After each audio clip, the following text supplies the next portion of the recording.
আল্লাহওয়ালাদের আল্লাহ এমন কিছু পাওয়ার দান করেন যেটা সাধারণ মানুষকে আল্লাহ দান করেন না।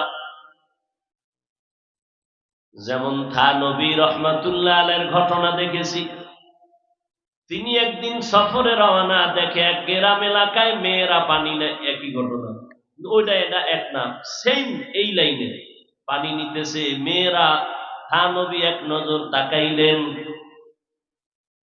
দীর্ঘ টাইম তাকানোর পরে ওখান থেকে চলে গেলেন খানকায়ে ইমদাদিয়া। মুরিদদের মধ্যে গুঞ্জন শুরু হইল, হুজুর এটা করলো কি? মেয়েদের দিকে দীর্ঘ টাইম তাকায় রইল, কারণ কি? কিন্তু জিজ্ঞাসা করে না। থানবী রহমাতুল্লাহ আলাইহি বুঝতে পেরেছেন এদের অন্তরে একটু দোলা খায়। ডাক দিয়া বললেন, ও ভক্তরা, বলো কি যেন তোমাদের অন্তরের মধ্যে সন্দেহ দৌড়ায়, বলো।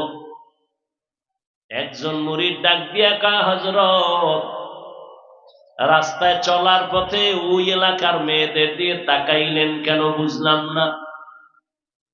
হযরত বললেন, যাও তোমরা একজন গিয়া তার বাড়ি খবর নাও, খবর নিয়ে তারপরে আবার আসো। 2-3 জন মুরিদ ওখানে গেলেন।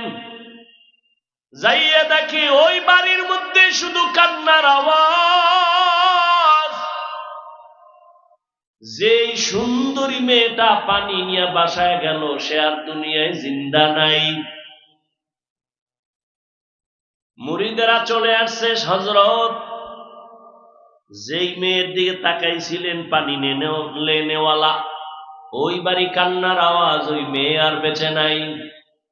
থানবী কয়, আমি মেয়ের দিকে একবারও তাকাই নাই, আমি আমার আল্লাহর কুদরতের মোহাব্বতের নজর দিয়ে তাকায় দেখছিলাম আজরাইলের আনাগোনা চলতেছে ওর উপর।